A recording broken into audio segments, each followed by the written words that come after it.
说到精神疾病，很多人可能都避之唯恐不及哦。但你知道吗？曾经有人故意混进精神病院，出院后呢，还写了一篇论文来啪啪打脸医生，让整个精神医学界都颜面扫地。今天就让我们一起来聊聊曾经轰动一时的假病人实验吧。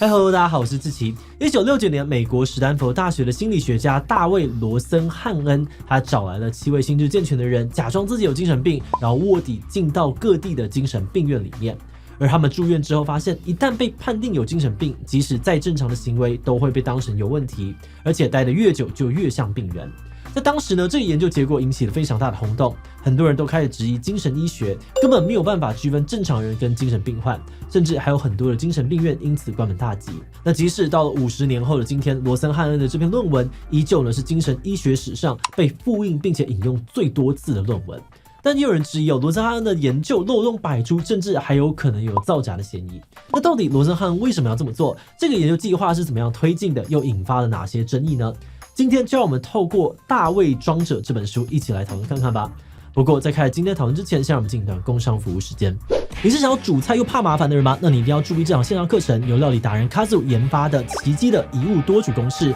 堪称料理懒人福音。遗物多煮公式为什么这么神奇？因为它破除了2大煮菜迷思。第一呢，其实日常煮菜只要懂8种食材就够了，因此呢，这堂课精选了8种全年好买、口味又受欢迎的食材。第二，一个食材呢，只要会6种变化就能够让人吃不腻了。所以只要掌握这套料理公式，懒人也能够每天轻松上菜，不烦恼又不重复，根本奇迹。讲师 Kazu 呢已经出版了3本热销食谱，他的料理教学影片更累计了超过5000万观看。Kazu 丰富的料理经历让他超清楚哪一些做法最适合怕麻烦的人来学。现在就把握限时早鸟优惠，用优于4折的价格入手课程，结账输入折扣码 Cook77，还能够再省350元。懒人们动起来吧！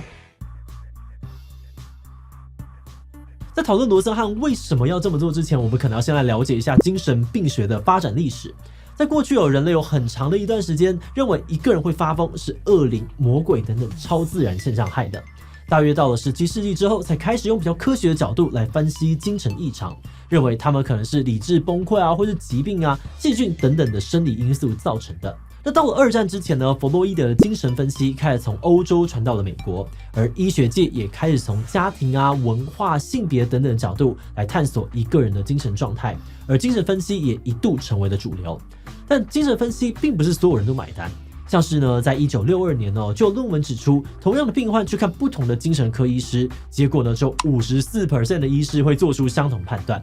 再加上当时也有很多人揭露精神病院的这个治疗手法不太人道，甚至还说患者的待遇跟监狱里面的犯人没有两样，所以就越来越多人怀疑精神科医师真的有办法判断出一个人到底是精神正常还是精神异常吗？那在这样子混乱并且充满质疑的社会氛围之下，罗森汉就决定要实际的做实验看看，医生到底能不能够分辨精神病患跟正常人。那如果被误诊进到了精神病院的话，又会发生什么事呢？根据罗森汉恩所发表的论文这个研究计划的参与者包含他自己在内共有8个人，所有人都会隐藏真实的身份，然后用假名去不同的精神病院看病。在接受入院评估的时候，他们会表现出相同的症状，告诉医生呢自己有幻听，会听到有个声音说碰、空洞、空虚等等的字眼。不过他们也约好，只要被成功的收住院呢，就可以表现出正常人的样子，想办法出院。结果根据幻听的这个症状呢，所有人都被诊断出有精神疾病，1位呢是躁郁症，其他7个人呢是思觉失调，然后通通都被收住院。因为罗森汉恩是这个实验主持人所以接下来我们就会针对他的住院经历来讨论。1969年2月9号，罗森汉恩化名来到了一所州立医院。除了刚刚提到的幻听呢，他还说自己对于人生感到迷茫，而且因为需要跟家人借钱感到很羞耻。医生评估之后呢，诊断他的情感型思觉失调症，并且认为他病得非常的重，需要紧急入院。那根据论文的描述罗森汉恩在入院之后，很快就觉得自己没有被当成人来看待，他不但被要求全身脱光检查，院内的厕所也非常的脏，所有患者呢都得要光脚踩在溢出的排泄物当中，他觉得自己就像一个被监禁的犯人。而他也观察到，大多数的患者呢都是被诊断为思觉失调症，但除了定时给药，并没有其他的治疗。那要是有患者呢出现了比较激烈的攻击行为，就会被关进禁闭室里面，随便他们在里面哭喊啊、撞墙，直到他们精疲力尽为止。同时，他还发现，一旦被认定是精神病患，不管做什么事情都会被看作是异常。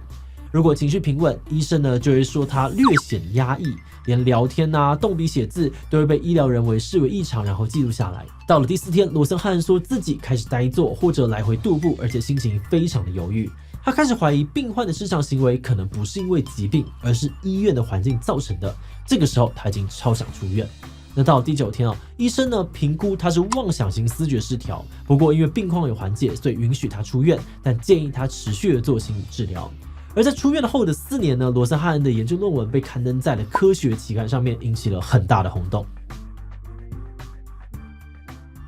前面有提到呢，当时的社会氛围已经不太信任精神医学，而罗森汉恩的这篇论文等于是证实了大众的猜疑。很多人都批评精神科医师根本没有办法准确的诊断出正常人跟精神病患。同时间呢，也有很多名声不太好的精神病院因为这篇论文而加速的倒闭。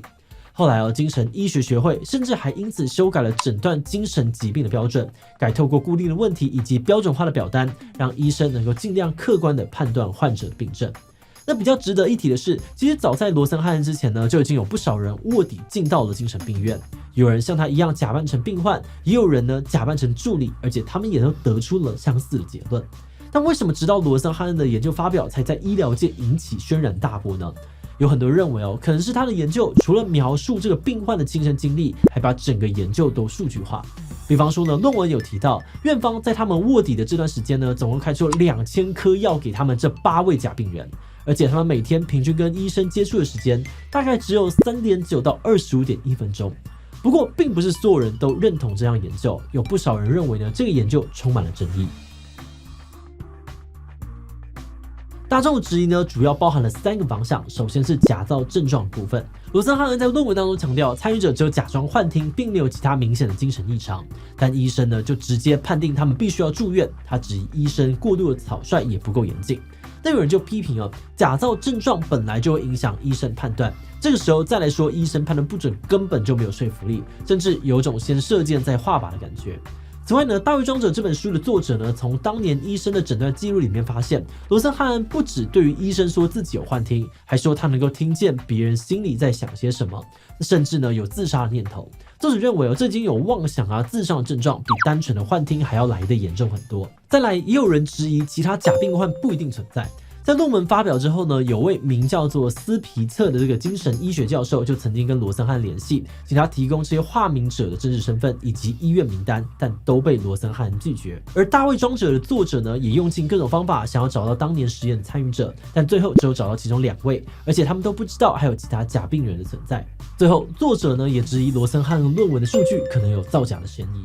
罗森汉恩的论文当中写到，研究期间呢，院方共开了2000颗药给他们8人，但在后续的访谈节目当中，罗森汉恩不知道为什么把数字提高到了5000颗。再来，罗森汉恩的论文提到，每班护理人员呢平均会出现11.5次，但作者找到的假病患说，他当初根本没有搜集这样数据，所以不知道罗森汉恩到底是怎么样推断出来的。而且这个假病患还说，当初收治他的医院呢，总共收容了1500多位的患者，但在罗森汉恩的笔记当中却写成了8000名的患者。所以有很多人认为罗森汉恩的论文真实性可能还有待商榷。但因为年代久远，包含了罗森汉恩在内，有很多知情人士都已经过世，而且论文当中提到的精神病院也都早就关闭。作者认为真相可能很难水落石出了。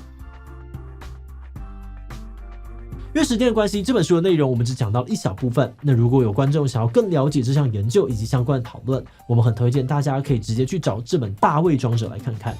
那话说回来，我们在看这个研究的时候，一直在想，罗森汉恩这样做研究真的可以吗？如果作者找到的证据以及他搜集到的资料都是正确的，那罗森汉恩拒绝提供参与者的资料，论文跟实际就诊记录有落差，甚至数据还有造假的疑虑，有些行为都已经严重的违反了学术伦理所强调的研究资料跟过程都要真实透明的准则。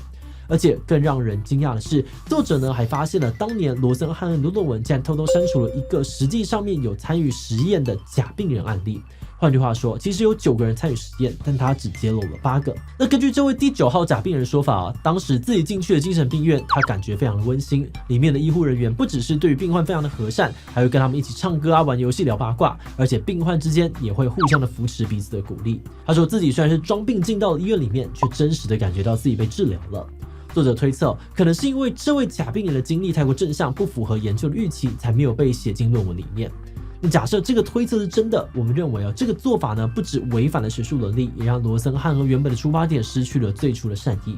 他本来可能是想要让大众透过他的研究看到精神医学的不足，以及对于病患贴标签可能会带来的问题，而这也确实是一个值得大家关注并且改善的议题。但假设这个研究资料不透明，数据涉嫌造假，甚至呢还有选择性呈现的问题，这不只是会冲击到罗森汉恩的个人诚信，也会让很多人开始不信任其他的研究。那这种不信任呢，可能就会让相关的学者不愿意合作，或是不愿意共享研究成果，甚至更难争取到研究经费。我们觉得这样子的结果反而会阻碍科学发展，跟罗森汉恩原本想要促进改革的初衷背道而驰，实在是蛮可惜的。不过我们可能也要帮罗森汉恩讲的话，在1969年他做这个实验的时候，并没有太多人讨论学术伦理。要到1989年，美国国家科学院出版手册，规范科学家们做实验跟研究的方式，这个重视学术伦理的议题跟概念才比较普及。那我们自己现在会这样想，当然也是受到了这个改变的影响。